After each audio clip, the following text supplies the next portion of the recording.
کیونکہ بہت زیادہ لوگوں کو کیونکہ موجودہ صورتحال میں رہتے ہوئے اتنے عرصے سے اس میں رہتے ہوئے کوئی کسی الٹرنیٹیو اکانومی کا امیج ہمارے سامنے ہے نہیں. اگر وہ ممکن ہے وہ کیسی ہو سکتی ہے؟ شکریہ بائک انیکوالٹی کا مجھے یہاں پہ دعوت دینے کا. دیکھیں میرے خیال میں متبادل معیشت کی جب ہم بات کرتے ہیں نا تو اس سے پہلے ہم چونکہ ڈیٹ کی بات ہوئی, قرضہ جات کی بات ہوئی, تھوڑا سا میں اس کے اوپر بات کر لوں اور پھر اگر میں متبادل کی طرف آ جاؤں تو بہتر رہے گا. اب ایک اندازے کے مطابق 2001 سے لے کر 2020 تک پاکستان میں تقریباً 112.6 ارب ڈالر بلین ڈالر کے بین الاقوامی مختلف بین الاقوامی انٹرنیشنل لینڈرز سے جو قرض دینے والے ہیں ان سے 112.6 بلین ڈالر کا قرضہ ہے. اور اسی عرصے میں 2001 سے 2020 تک پاکستان نے ان قرضہ جات کو واپس کرنے کی مد میں 117.9 بلین ڈالر واپس کیے. یعنی کہ 2001 سے لے کے 2020 تک ہم نے جتنا قرضہ کیا تھا اس سے, اور یہ جو قرضہ جب واپس کرنا ہوتا ہے تو آپ لوگوں کو معلوم ہے کہ صرف قرضے کی جو اماؤنٹ ہے وہی واپس نہیں کرنی ہوتی, بلکہ قرضے کی رقم واپس نہیں کرنی ہوتی بلکہ اس کے اوپر سود بھی واپس کرنا ہوتا ہے. تو اس میں جو 112.6 بلین ڈالر جو ہم نے قرضہ کیا, اس میں سود اور پرنسپل جو اصل کی ہے اس کی مد میں ہم نے تقریباً 117.90 بلین ڈالر واپس کیے. یعنی کہ 7 بلین ڈالر ہم اس عرصے میں زیادہ واپس کر گئے اس عرصے میں. اور ابھی تک ہمارا یہ جو قرضہ ہے یہ اتنا نہیں کہ برقرار ہے اور اگلے کئی سالوں تک برقرار ہے. پاکستان جو ہے وہ اپنے آپ کو ایک واحد ملک نہیں ہے جو ہم یہ کہیں کہ جو اپنے آپ کو اس سچویشن میں اس صورتحال میں پاتا ہے. ہم اگر اپنے ریجن کے اندر ہی دیکھیں, اگر ہم ساؤتھ ایشیا کے اندر ہی دیکھیں تو ہمارے پاس سری لنکا کی مثال ہے جو کہ ایک بہت شدید قرضے کے بحران سے کچھ سال پہلے گزرا. اور اس میں ہم کہتے ہیں کہ بین الاقوامی گلوبل ساؤتھ جنوب کے بے شمار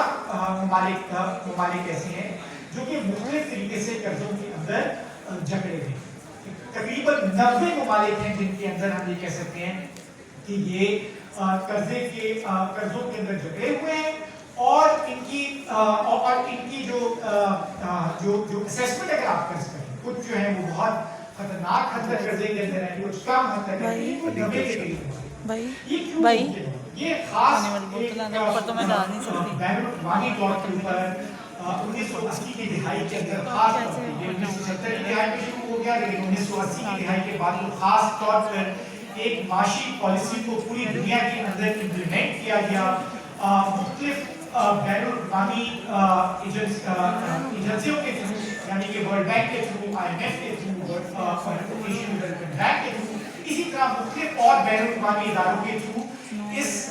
معاشی پالیسی کو دنیا بھر میں اس پر عمل پیرا ممالک کو ہونا پڑا. وہ کون سی معاشی پالیسی تھی؟ وہ تھی معاشی پالیسی جس کو ہم نیو لبرلزم کہتے ہیں. نیو لبرل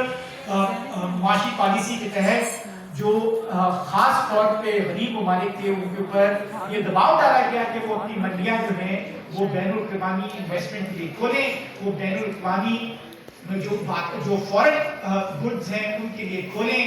اور انہوں نے جو مختلف قسم کی کڑی شرائط لگائی ہوئی ہیں باہر سے سامان منگا کے ڈومیسٹکلی کنزیوم کرنے, یعنی کہ امپورٹ کرنے میں ان شرائط کو ختم کیا ہے. نہ صرف ان شرائط کو ختم کیا گیا بلکہ بہت سارے جو ممالک ہیں, غریب ممالک, جنہوں نے اپنے آپ کو بچانے کے لیے مختلف قسم کے ٹیرفز لگائے ہیں ان کو بھی ہٹایا جائے اور منڈیوں کو, مقامی منڈیوں کو کھولا جائے فورن انویسٹمنٹ کے لیے. تو اس سارے معاشی پالیسی کے تحت جو گلوبل ساؤتھ ہے, بین الاقوامی جنوبی جو ممالک ہیں جو کہ بیشتر غریب ممالک ہیں, ان سب ممالک کے اندر قرضہ جو تھا, بین الاقوامی قرضہ جو تھا وہ بے حد بڑھتا چلا گیا. ٹھیک ہے, اور وہ رکنے کا نام نہیں ہے. 2-4 ممالک ایسے ہیں جو کہ اس سے کچھ حد تک نمٹنے میں کامیاب ہو گئے. ایک حد تک چین ہے, ایک حد تک ہندوستان ہے, لیکن اس کے علاوہ اور کوئی. تو ہمیں اگر ہمیں ایک متبادل معیشت کے بارے میں سوچنا ہے تو ہمیں سب سے پہلے تو یہ بات آگے پیش کرنی چاہیے کہ اچھا ہم ان قرضوں کے خلاف، کیونکہ جتنا قرضہ ہم نے لیا ہے اس سے زیادہ کئی گنا زیادہ اب جو ہے ہم صرف سود کی مبنی رقم ادا کرتے ہیں. تو ان قرضوں کو پاکستان کو، بلکہ ہم نے صرف نہ صرف پاکستان کو یہ اکیلے بلکہ اور ممالک کے ساتھ مل کے، گلوبل ساؤتھ کے ممالک کے ساتھ مل کے کام کرنا چاہیے کہ ہمیں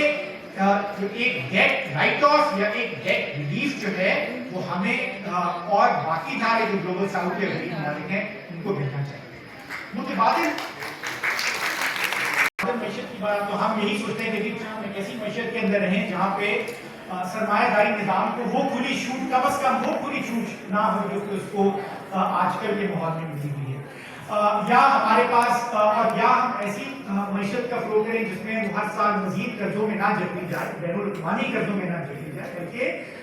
وہاں پہ جو یہ پیسہ ہے جو ایکسپورٹ کے ذریعے کمایا جاتا ہے، یا ہمارے ورکر جو ہے محنت کش جو ہے اور ممالک سے واپس اپنے عزیزوں کو بھیجتے ہیں، وہ پیسہ ملکی فلاح و بہبود کے لیے استعمال کیا جائے. دیکھیں متبادل معیشت کا قیام ممکن نہیں ہے بغیر متبادل سیاست. تو اگر آپ چاہتے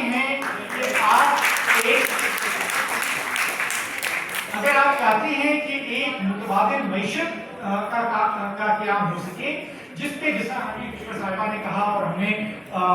قاری صاحب نے بتایا ایگریکلچر کے حوالے سے اور ہمارے قاری صاحب نے بتایا ڈیٹ کے حوالے سے، اگر ہم یہ چاہتے ہیں کہ یہ متبادل معیشت کا قیام ہو تو اس کے لیے ایک متبادل سیاست اور متبادل معاشرہ قائم کرنے کی ضرورت ہے، جہاں پہ حقوق جو ہوں وہ مساوی ہیں، جہاں پہ آپ کو اس دوسرے کے اوپر اس وجہ سے توقع حاصل نہ ہو کیونکہ آپ حادثاتی طور پہ پیدا مرد ہو گئے تھے اور دوسرا جو تھا وہ حادثاتی طور پہ پیدا عورت ہو گئی. ٹھیک ہے، آپ کو اس بات پہ فوقیت نہ حاصل ہو کہ آپ جو ہے چونکہ حادثاتی طور پہ ایک امیر گھر پہ پیدا ہو گئے تو آپ ظاہری بات ہے آپ پھر ایک اچھے اسکول میں پڑھتے چلے گئے اور آپ جو ہے وہ انگریزی بول لیتے ہیں، تو آپ کو جو ہے آپ کے لیے ترقی کے دروازے، اپرچونٹیز کے دروازے، مواقع کے دروازے جو ہیں وہ کھلے چلے جاتے ہیں. اور جو شخص اردو میں بات کرتا ہے یا اگر اردو میں بات کرتا ہے تو اس کے لہجے پہ پنجابی کی جھلک آتی ہے یا بلوچی کی جھلک آتی ہے یا پشتو کی جھلک آتی ہے یا پنجابی کی جھلک آتی ہے یا سرائکی کی جھلک آتی ہے، وہ اس قابل نہیں کہ اس کو کوئی اچھا موقع فراہم کیا جائے، اس کو کوئی اچھی جاب روزگار کا موقع فراہم کیا جائے. تو یہ جب تک ہمارے پاس اس طرح کی ایک غیر مساوی معاشرہ رہے گا تو ہم اس میں ترقی نہیں کر پائیں گے. ایک اور جو میں باقی بات کروں گا اس کے بعد کی بات ہے کہ جو 3-4 چیزیں ہیں جو کہ معاشروں نے، اگر آپ دیکھیں کہ جن معاشروں نے ترقی کی ہے اور بڑی حد تک مساوی بنیاد پر ترقی کی ہے، کچھ 3-4 چیزیں ہیں جو کہ جن کو ان کو پورا کرنا پڑتا ہے. ٹھیک ہے، تو دوسری جنگ عظیم کے بعد جو دنیا بھر کی تاریخ رہی ہے تو معاشروں کا معاشی لحاظ سے روزگار کے مواقع ملتے ہیں غریبوں کو بھی، درمیانے تک. تو حکومت اگر یہ سرکاری کرے تو حکومت کو پیسہ بنانے کا موقع ملتا ہے. تو ہمارے پاس جب تک ہم ایک ایسے معاشی پالیسی لے کے نہیں آتے جو کہ صنعت کاری کو اولین ترجیح بنائے حکومت کی، تب تک ہمارے یہاں کی ترقی کرنا شاید ایک متبادل معیشت کا قیام نہیں کرے. دوسری جو ایک متبادل معیشت کا قیام ہے کہ دیکھیں صرف صنعت کاری کی ضرورت نہیں ہے، ان معاشروں کے اندر جہاں پہ ترقی جو ہے وہ کسی مساوات کے حوالے سے ہوئی ہے، وہاں پہ مزدوروں کو ان کے حقوق دیے بغیر آپ سے ترقی حاصل ہوئی ہے. اور مزدوروں کو حقوق دینے کا سب سے بڑا طریقہ یہ ہے کہ آپ ان کو یونینائز کرنے دیں، آپ ان کو اپنی یونین بنانے دیں تاکہ وہ اپنے حقوق کے لیے آواز دیں. اور جب مزدور کی یونین بنتی ہے تو ایک کمال بات ہے کہ دنیا بھر میں یہ مثالیں موجود ہیں، نہ صرف یہ کوئی یورپین والی کی مثالیں نہیں بلکہ گلوبل ساؤتھ میں بے شمار مثالیں ایسی موجود ہیں کہ جہاں پہ یونینز جب مزدوروں کو یہ حق ملا کہ وہ اپنے حقوق کے لیے آواز اٹھا سکیں تو انہوں نے نہ صرف اپنے حقوق کے لیے آواز اٹھائی، انہوں نے اوروں کے حقوق کے لیے بھی آواز اٹھائی. تیسری چیز جو آپ کو ہر صورت میں کرنے کی ضرورت ہے، جس کا خاگر ممتاز صاحبہ نے بہت اچھا اشارہ کیا اور بہت تفصیلی اس کی بات کی، وہ یہ کہ آپ کو عورتوں کو برابری سے ٹریٹ کرنا جو ہے وہ آپ کو اگر نہیں آتا تو آپ کو سیکھنا پڑے. اور جب تک آپ ان کو یہ مواقع فراہم نہیں کریں گے کہ وہ کھل کر آ کر اپنی مرضی سے فیصلے کر سکیں کہ معاشرے میں ان کو کیا رول ادا کرنا ہے، ٹھیک ہے، آپ کو لڑکی کو پڑھا کے ڈاکٹر اس لیے نہیں بنانا کہ اس کی شادی کسی اچھے گھرانے میں ہوئی ہے. آپ نے ڈاکٹر یہ اس کا فیصلہ ہونا چاہیے کہ وہ ڈاکٹر بنے, وہ انجینئر بنے, وہ بزنس وومن بنے, وہ کیا کہتے ہیں بینک کے اندر نوکری کرے, یہ اس کا فیصلہ ہے. اور پھر یہ اس کا فیصلہ ہونا چاہیے کہ اچھا وہ معاشرے کے اندر جو ہے ڈاکٹر بن کے ہسپتال میں کام کرے یا کلینک چلائے, اس کے بعد وہ شادی کرے نہ کرے, یہ بھی اس کا اپنا فیصلہ ہونا چاہیے. جب تک ہم یہ جن معاشروں نے مساوی اعتبار سے ترقی کی ہے وہاں پہ یہ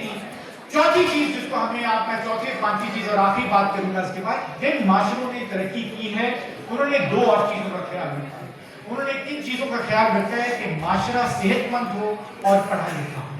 ٹھیک ہے, معاشرہ صحت مند وہ ہوگا معاشرہ جس کے اندر آپ روزگار کا ایسا موقع پیدا کریں گے جس سے وہ اپنی بیسک ضروریات جو ہے ایک باوقار باعزت طریقے سے مزدور جو ہے اپنی زندگی گزار سکے. ہمارے پاس صورتحال کیا ہے؟ ہمارے پاس صورتحال یہ ہے کہ 30% حکومت کے اپنے اداروں شمار کہتے ہیں کہ 30% بچے جو ہیں اس ملک کے اندر سٹنٹڈ ہیں, ویسٹڈ ہیں. سٹنٹنگ کا مطلب یہ ہوتا ہے کہ ایک بچہ جو ہے وہ اپنی عمر کے حساب سے اس کو غذائیت سے بھرپور غذا نہیں مل رہی, اس کا قد جو ہے وہ چھوٹا رہتا ہے. ٹھیک ہے, 5 سال میں اس کا جتنا قد ہونا چاہیے اتنا قد نہیں بلکہ چھوٹا رہے گا. جہاں جہاں جن معاشروں کے اندر سٹنٹنگ ہوتی ہے ان معاشروں کے اندر بچوں کے اندر ویسٹنگ بھی پائی جاتی ہے. ویسٹنگ کیا ہوتا ہے کہ نہ صرف اس کا قد چھوٹا رہتا ہے بلکہ اس کی کمر بھی اور بازو بھی پتلے رہتے ہیں. تو دیکھیے ہم کیا کریں, ہمارے پاس ایک بات ہے کہ یہ اوسطاً نمبر ہے کہ 30% پاکستان کے بچے جو ہیں وہ سٹنٹڈ ہیں. اس کا کیا مطلب ہے؟ اس کا مطلب ہے کہ پاکستان میں حکومت نے امیر گھرانوں, درمیانے درجے کے گھرانوں اور غریب گھرانوں کا سب کو اس کے اندر شامل کیا اور کہا کہ اوسطاً یہ ہے. اوسطاً جو غریب جو گھرانے ہیں, جو غریب مزدور کا بچہ ہے, وہاں پہ سٹنٹنگ کی شرح جو ہے وہ 30% سے بھی زیادہ ہے, وہ تقریباً 45 سے 50% ہے. تو آپ ایک ایسا معاشرہ پیدا کریں جس میں مزدور جو ہے آج سے 10 سال بعد مزدور کا بچہ یا 15 سال بعد یا 20 سال بعد بچہ وہ اس قابل بھی نہ ہو شاید کہ وہ اپنے زور بازو پہ جا کے, وہ جاہل تو ہے کیونکہ آپ نے اس کو پڑھایا لکھایا ہے, وہ صحت مند بھی نہیں ہے کیونکہ آپ نے اس کی غذائیت کی ضرورت پر کی. 20 سال بعد وہ شاید اس قابل بھی نہ ہو کہ منڈی میں جا کے سامان دھو کے وہ اپنا گزر اوقات پورا کر سکے. تو ہمیں جو معاشرہ بنانا ہے وہ ایک صحت مند معاشرہ بنانا ہے متبادل معیشت کے لیے, اور ہمیں ایک پڑھا لکھا معاشرہ بنانا ہے. ٹھیک ہے, اور ہم آخر کی بات کریں تو دوبارہ جو ہے دیکھیں متبادل معیشت بنے گی متبادل سیاست سے. جب تک ہم ایک مختلف قسم کی سیاست کی داغ پہ نہیں ڈالیں گے یہ معاشرہ جو ہے وہ تبدیل نہیں ہے. شکریہ. بہت شکریہ.